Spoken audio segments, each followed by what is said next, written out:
Oke, assalamualaikum warahmatullahi wabarakatuh. Selamat siang teman-teman semuanya. Jadi ini pertemuan ke-10 ya. Jadi kemarin kita sudah belajar terkait dengan bagian koperasinya ya dari mata kuliah koperasi dan UMKM ini. Sekarang pertemuan 10 sampai nanti materi terakhir kita akan belajar terkait dengan bagaimana UMKM-nya ya. Jadi bagian dari UMKM-nya. Di pertemuan ini kita akan belajar terkait dengan definisi, karakteristik, dan kontribusi UMKM ya. Jadi langsung aja. Nah, pertama adalah terkait dengan definisi dan batasan UKM ya. Pengertian usaha mikro menurut keputusan Menteri Keuangan nomor 40 garis miring KMK titik 06 garis miring 2003 tanggal 29 Januari 2003 adalah satu usaha produktif milik keluarga atau perorangan warga negara Indonesia dan memiliki hasil penjualan paling banyak 100 juta per tahun ya. Ini pengertian usaha mikro ya. Jadi yang penjualannya paling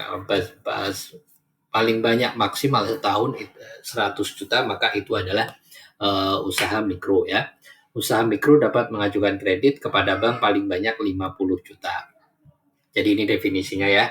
Jadi penjualan atau omset sampai 100 juta maka itu masuk dalam kategori usaha mikro ya. Nah, kemudian diperbaharui lagi dengan Undang-Undang tahun 2008 ya.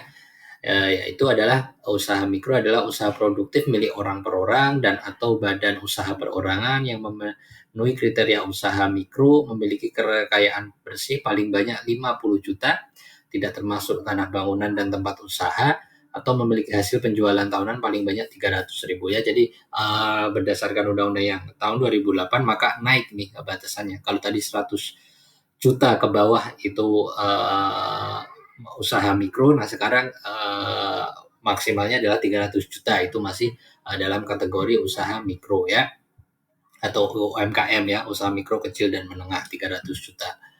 Kemudian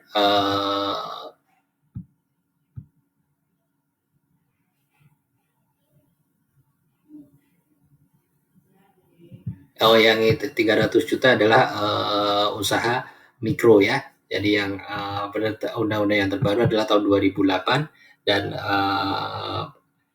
kategorinya adalah penjualannya maksimal adalah 300 juta. Kemudian kita masuk ke dalam pengertian usaha kecil ya. Jadi tadi UMKM, usaha mikro kecil dan menengah, bagian mikronya sudah, sekarang kita masuk ke bagian usaha kecil ya. Menurut Undang-Undang Nomor 9 tahun 95, usaha kecil adalah usaha produktif yang berskala kecil dan memenuhi kriteria kekayaan bersih paling banyak 200 juta, tidak termasuk tanah dan bangunan tempat usaha, atau memiliki hasil penjualan paling banyak 1 miliar per tahun, serta dapat menerima kredit dari bank maksimal di atas 50 juta sampai dengan 500 juta. Itu Undang-Undang tahun 95 ya. Nah, kemudian undang-undang yang paling baru tahun 2008, usaha kecil adalah usaha ekonomi produktif yang berdiri sendiri, dilakukan oleh orang per orang atau badan usaha yang bukan merupakan anak perusahaan atau bukan cabang perusahaan yang dimiliki, dikuasai, atau menjadi bagian baik langsung maupun tidak langsung dari usaha menengah atau usaha besar yang memenuhi kriteria usaha kecil. Nah, di sini menarik ya teman-teman ya. Kita lanjutkan dulu ya. Memiliki kekayaan bersih lebih dari 50 juta, tidak termasuk tanah atau bangunan, dan atau memiliki hasil penjualan tahunan lebih dari 300 juta sampai dengan paling banyak 2,5. Jadi kalau mikro tadi adalah penjualannya sampai 300 juta itu mikro, nah sekarang 300 juta sampai 2,5 miliar itu masuk kategori usaha kecil. Salah satu poin yang di sini yang mungkin perlu kita garis bawahi ya teman-teman ya. Jadi usaha kecil ini adalah usaha produktif yang berdiri sendiri ya. Jadi dia bukan cabang, bukan unit dari suatu usaha besar ya. Jadi kan biasanya ada perusahaan besar, kemudian mereka punya unit usaha. Nah, kalau unit usahanya penghasilannya masih antara 300 sampai 2,5, itu bukan tidak disebut usaha kecil ya, karena dia adalah bagian dari suatu perusahaan besar. Nah, salah satu usaha kecil itu adalah usaha yang berdiri sendiri ya, jadi bukan bagian dari usaha besar. Kemudian nanti masuk ke kategori bahwa penjualannya adalah penjualan atau omsetnya per tahun itu antara 300 sampai 2,5 M ya. Kalau tadi kita lihat usaha mikro adalah 300 ya, 300 juta ya. Dari 0 sampai 300 itu kategorinya mikro, 300 sampai 2,5 itu kategorinya usaha kecil ya. Oke, kemudian kita masuk ke dalam usaha menengah ya. Jadi UMKM, usaha mikro, kecil, menengah. Mikro dan kecil sudah ya. Mikro adalah yang sampai 300 juta, kecil antara 300 juta sampai 2,5 M. Nah, sekarang kita lihat usaha menengah pengertiannya ya. Menurut undang-undang yang paling baru juga, undang-undang yang sama tadi dengan yang usaha mikro dan usaha kecil, yaitu Undang-Undang Nomor 20 Tahun 2008, adalah usaha ekonomi produktif yang berdiri sendiri ya, sekali lagi berdiri sendiri ya, bukan merupakan bagian atau anak perusahaan atau cabang dari perusahaan besar ya, memiliki kekayaan bersih lebih dari 500 juta sampai paling banyak 10 miliar ya. Jadi kalau kekayaan bersihnya atau net asetnya masih di bawah 10 miliar itu masih dalam kategori usaha menengah ya, dan memiliki hasil penjualan tahunan lebih dari 2,5 miliar sampai dengan paling banyak 10 miliar ya. Jadi usaha menengah adalah 2,5 miliar, omsetnya sampai 10 miliar ya. Tadi yang kecil adalah 0 sampai 300, mikro 0 sampai 300, usaha kecil 300 sampai 2,5, usaha menengah adalah 2,5 sampai 10 M ya. Itu adalah definisi atau batasan UMKM ya. Oke, itu tadi adalah definisi batasan UMKM menurut undang-undang. Sekarang kita masuk ke dalam karakteristik UMKM ya.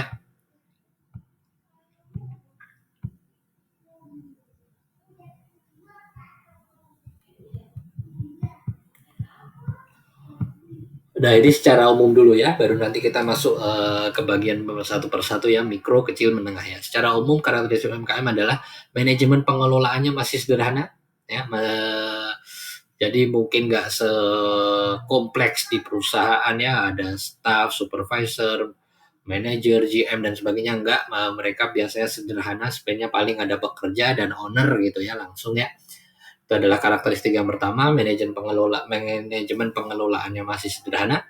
Yang kedua, rendahnya akses terhadap lembaga kredit ya. Jadi akses terhadap lembaga keuangan, terhadap institusi keuangan ya, terhadap lembaga modal itu masih rendah ya. Berbeda kalau dengan perusahaan besar ya, mereka bisa mengakses bank, mengakses perbankan, mengakses institusi keuangan lain, mengakses pasar modal. Nah, biasanya kalau UMKM belum sampai ke sana ya. Jadi akses terhadap lembaga kredit, lembaga pemberi modal itu masih rendah. Yang kedua, belum memiliki status badan hukum ya. Maksudnya di sini ada perseroan terbatas ya, jadi belum memiliki, paling-paling sampai usaha menengah itu paling CV ya bentuknya ya. Kemudian yang keempat, terkonsentrasi pada kelompok usaha tertentu ya. Jadi biasanya ada sektor perekonomian yang memang itu merupakan lahan dari UMKM ya, misalnya cenderamata ya, kemudian makanan gitu ya, maksudnya makanan jajanan, pangan gitu ya. Itu biasanya merupakan memang sektor yang menjadi ladangnya bagi UMKM. Nah, itu adalah karakteristik UMKM secara umumnya ya. Nah, kemudian kita masuk ke dalam yang pertama dulu ya, karakteristik UMKM yang merupakan usaha mikro ya. Yang pertama adalah jenis barang atau komoditi usahanya tidak selalu tetap, sewaktu-waktu dapat berganti ya. Jadi ya karena mikro tadi seperti kita lihat ya, omsetnya masih 300 juta per tahun, dimiliki oleh perorangan, yaitu bisa aja saat musim lebaran dia berusaha membuat warung takjil, kemudian jika musim apa dia berpindah ke bisnis apa dan sebagainya ya. Itu adalah karakteristik yang pertama, yaitu usahanya tidak selalu tetap. Tempat usahanya tidak selalu menetap ya, sama ya, bisa pindah dari suatu tempat ke tempat yang lain dalam mudah ya, karena skalanya masih kecil. Yang ketiga adalah belum melakukan administrasi keuangan yang sederhana sekalipun dan tidak memisahkan keuangan keluarga dengan keuangan usaha ya. Ya kita biasanya usaha mikro itu kan nanti kita lihat contohnya, tapi teman-teman kalau lihat pedagang-pedagang, nah itu biasanya masuknya kebanyakan ke dalam kategori usaha mikro ya. Nah, di sana kan biasanya belum ada administrasi keuangan yang mumpuni gitu ya, pencatatan akuntansi dan sebagainya belum ada. Yang keempat, SDM, sumber daya manusianya belum memiliki jiwa wirausaha yang memadai ya, dari segi tingkat pendidikan dan sebagainya. Mungkin literasi wirausahanya masih rendah gitu ya. Nah, ini ada kaitannya yang kelima, tingkat pendidikan rata-ratanya relatif rendah. Yang keenam, umumnya belum mempunyai akses terhadap perbankan, tapi biasanya sudah mempunyai akses terhadap lembaga keuangan non bank ya. Ini biasanya kepada koperasi-koperasi ya, atau BPR bank pasar. Nah, itu biasanya para pedagang-pedagang kecil aksesnya ke sana ya. Umumnya tidak memiliki izin usaha atau persyaratan legalitas lainnya termasuk NPWP ya, karena skalanya masih kecil juga, sehingga perizinan-perizinan yang kompleks belum dimiliki. Nah, ini tadi kita kembali ke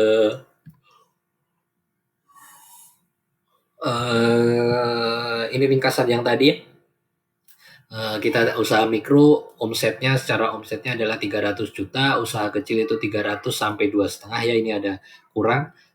Kemudian ini ada usaha menengah itu adalah 2,5 sampai 10 ya. Ini ada typo ya. Kemudian yang kedua itu dari segi omset atau penjualan, dari segi aset usaha mikro itu yang asetnya maksimal 50 juta. Kemudian usaha kecil itu antara 50 sampai 500, kemudian usaha menengah itu 500 sampai 10 miliar ya. Ini adalah batasan dari membedakan usaha mikro, usaha kecil dan usaha menengah ya. Ya, mungkin ini yang perlu diingat ya, yang perlu teman-teman ingat, Undang-Undang Nomor 20 Tahun 2008, ini kategorinya kategori kriteria pembaginya. Oke, kita lanjut ke terkait dengan usaha mikro. Contohnya adalah usaha tani, pemilik dan penggarap perorangan, peternak, nelayan, pembudidaya itu adalah usaha mikro. Yang kedua, industri makanan dan minuman. Ya, industri pengolahan kayu, kemudian industri pandai besi, itu juga usaha mikro. Kebanyakan ya, mostly ya. Jadi nggak semuanya ya, mungkin ada industri pandai besi yang omsetnya sudah lebih dari 300 juta misalnya ya, maka itu sudah masuk dalam kategori usaha menengah ya.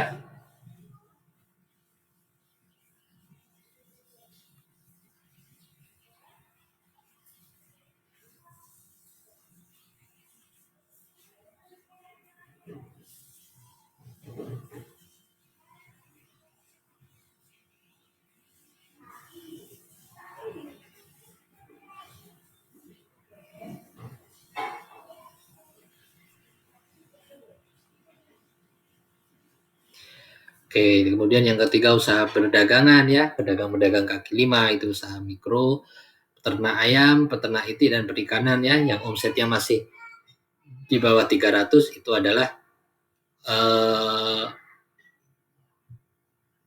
usaha mikro juga. Kemudian usaha perbengkelan, salon, ojek, penjahit itu juga kategori usaha mikro ya.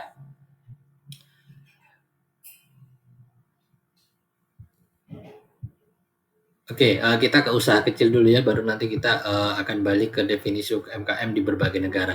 Nah, kemudian kalau usaha kecil itu karakteristiknya ya, ini satu barang komoditi yang diusahakan umumnya sudah tidak gampang berubah ya, jadi tidak seperti usaha mikro tadi ya, yang mungkin waktu musim lebaran mereka jualan takjil dan sebagainya. Nah, kalau usaha kecil ini sudah tidak gampang berubah ya, nanti kita lihat contohnya. Lokasi atau tempat usahanya sudah menetap, tidak berpindah-pindah, itu salah satu karakteristik usaha kecil juga. Kemudian yang ketiga, pada umumnya sudah melakukan administrasi keuangan walau masih sederhana. Keuangan perusahaan sudah dimulai dipisahkan dengan keuangan keluarga, sudah membuat neraca usaha. Yang keempat, sudah memiliki izin usaha dan persyaratan legalitas termasuk NPWP. SDM-nya lebih punya background pendidikan yang lebih baik daripada usaha mikro ya. Kemudian sebagian sudah akses ke dalam perbankan. Kemudian sebagian besar belum dapat membuat manajemen usaha dengan baik seperti business planning ya. Jadi ini yang belum bisa dilakukan ya. Kalau yang lainnya tadi sudah lebih baik daripada usaha mikro ya. Oke, kemudian contohnya ya, contoh usaha kecilnya Oh, ini ada ini ya kesalahan ya. Nah, contohnya itu ini teman-teman ya. Pertama kita bisa lihat dari omsetnya ya. Kalau omsetnya ada suatu toko gitu ya, omsetnya udah lebih dari 300 juta, maka itu sudah masuk dalam usaha mikro. Nah, ini jadi toko yang sudah tidak berubah-ubah lagi itu biasanya adalah usaha kecil ya. Itu contoh usahanya ya. Jadi toko susu, toko bangunan mungkin ya, itu adalah contoh dari usaha kecil ya. Kemudian kita masuk ke dalam kategori usaha menengah ya. Usaha menengah salah satu karakteristiknya sudah memiliki manajemen dan organisasi yang lebih baik, lebih teratur bahkan lebih modern dengan pembagian tugas yang jelas antara bagian keuangan, bagian pemasaran dan bagian produksi ya. Jadi kalau tadi di usaha mikro sama sekali belum ada ya karena masih dijalankan sendiri mungkin, kemudian di usaha kecil sudah ada pegawai gitu ya, teman belum ada pembagian tugas. Nah, kalau di usaha menengah ini sudah ada pembagian tugas ya, jadi sudah ada pegawai yang mengurusi keuangan sendiri, pegawai yang mengurusi pemasaran, kemudian pegawai yang mengurusi produksi ya. Kemudian yang kedua, telah melakukan manajemen keuangan dengan menerapkan sistem akuntansi dengan teratur sehingga memudahkan untuk auditing dan penilaian atau pemeriksaan termasuk oleh perbankan. Yang ketiga telah melakukan pengaturan atau pengelolaan dan organisasi buruh ya. Jadi tadi mungkin tentu pegawainya lebih banyak daripada usaha kecil gitu ya. Itu karakteristiknya. Kemudian yang keempat sudah memiliki segala persyaratan legalitas ya, izin usaha, izin tempat, NPWP, pengelolaan lingkungan dan lain-lain. Sudah memiliki akses kepada sumber-sumber pendanaan perbankan secara umum ya, telah memiliki sumber daya manusia yang terlatih dan terdidik. Itu adalah karakteristik usaha menengah. Contohnya ini adalah usaha pertanian yang skalanya menengah, jadi yang omsetnya sudah lebih dari 2,5 miliar per tahun. Usaha perdagangan grosir itu juga biasa usaha menengah. Usaha ekspedisi ya, itu adalah biasanya usaha menengah juga. Usaha industri makanan yang omsetnya tadi ya di atas 2,5 miliar itu juga usaha menengah. Kemudian usaha pertambangan itu ya biasanya pertambangan kecil-kecil itu sudah kategorinya sudah usaha menengah ya.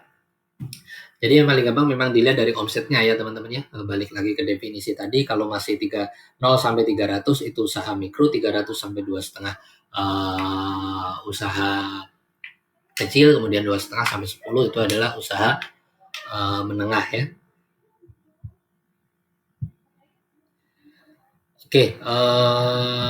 Oke, sebelum kita ke sini kita kembali ke tadi ya, ada beberapa definisi UMKM ya di berbagai negara ya. Kita masuk ke sana dulu. World Bank membagi UMKM ke dalam 3 jenis, yaitu yang pertama adalah medium, yang kedua adalah small enterprise, yang ketiga adalah micro enterprise ya. Jadi sama ya. Jadi usaha mikro, usaha kecil, usaha menengah ya. Nah, ini kriterianya yang pertama mereka melihat dari jumlah karyawan ya. Di usaha menengah itu adalah maksimal 300 orang, pendapatan setahunnya sampai 15 juta dolar, kemudian asetnya sampai 15 juta dolar. Kemudian perusahaan kecil itu adalah karyawannya kurang dari 30 ya. Jadi kalau tadi adalah maksimal dari 300, kalau ini usaha kecil maksimal 30, pendapatan setahunnya tidak lebih dari 3 juta dolar, jumlah aset tidak lebih dari 3 juta dolar. Kemudian usaha mikro ya atau micro enterprise, kriterianya karyawannya kurang dari 10, pendapatan setahunnya maksimal 100.000, asetnya maksimal 100.000 dolar ya, tapi ya. Nah, ini adalah kategori dari World Bank ya. Nanti bisa teman-teman baca lagi. Kemudian ada dari Europa Commission ya, dari Komisi Eropa ya. Itu UMKM-nya juga ada 3, medium, small, kemudian dan yang terakhir adalah mikro juga sama ya. Bedanya di kategori ya. Kalau tadi di World Bank 300 dan di sini 250 ya. Tadi di World Bank 15, nah di sini adalah 50 juta, asetnya tidak lebih dari 43 juta. Jumlah karyawannya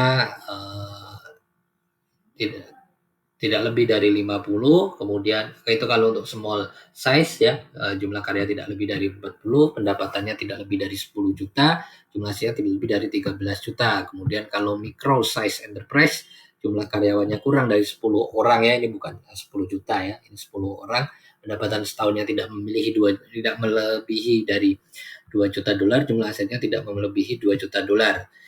Kemudian kalau di Singapura ya yang terakhir ya tadi sudah ada World Bank, udah ada European Commission, kemudian yang tiga Singapura mendefinisikan OKM sebagai usaha yang memiliki minimal 30% pemegang saham lokal ya. Jadi beda lagi ya kalau di Singapura ya kategori UMKM-nya ya. Jadi yang pertama adalah aset produktif tetapnya di bawah 15 juta dolar Singapura. Jumlah karyawannya maksimal ya, ini maksimal adalah 200 orang. Nah, kalau di Singapura 200 orang maka itu disebut UKM ya. Tapi dia tidak memisahkan antara mikro, kecil, menengah, tidak ya. Mereka di Singapura langsung disebut dengan UKM ya. Oke, kemudian materi terakhir yaitu kontribusi UMKM dalam perekonomian Indonesia ya. Jadi yang pertama adalah kedudukannya sebagai pemain utama dalam kegiatan ekonomi di berbagai sektor ya. Jadi sektor UMKM ini mempunyai porsi yang cukup besar juga dalam perekonomian Indonesia ya. Kemudian yang kedua penyedia lapangan kerja terbesar ya. Kemudian yang ketiga pemain penting dalam pengembangan kegiatan ekonomi lokal dan pemberdayaan masyarakat. Yang keempat pencipta pasar baru dan sumber inovasi. Yang kelima sumbangannya dalam menjaga neraca pembayaran melalui kegiatan ekspor ya. Jadi dia berkontribusi dalam ekspor, berkontribusi dalam inovasi, dalam pemberdayaan masyarakat, dalam penyediaan lapangan kerja, dan juga dalam kontribusi ekonomi secara keseluruhan ya. Itu adalah peran UMKM. Kemudian UMKM umumnya berbasis pada sumber daya ekonomi lokal dan tidak bergantung pada impor serta hasilnya bisa diekspor ya. Karena keunikannya maka pembangunan UMKM diyakini akan memperkuat fondasi perekonomian nasional ya. Karena pasti menggunakan sumber daya dalam negeri ya, tidak perlu menggunakan impor atau sumber daya luar negeri. Kemudian perekonomian Indonesia akan memiliki fundamental yang kuat jika UMKM telah menjadi pelaku utama yang produktif dan berdaya saing dalam perekonomian nasional. Untuk itu, pembangunan koperasi, usaha mikro, kecil, dan menengah perlu menjadi prioritas utama pembangunan ekonomi nasional dalam jangka panjang. Ya. Oke, mungkin itu ya kaitannya terkait dengan UMKM ini. Kalau nanti ada pertanyaan, silakan kita lanjut di WA Group. Nanti soal latihannya saya akan masukkan tugas ya, nanti teman-teman kerjakan. Oke, mungkin itu aja dari saya ya. Terima kasih atas perhatiannya. Saya Iri, assalamualaikum warahmatullahi wabarakatuh.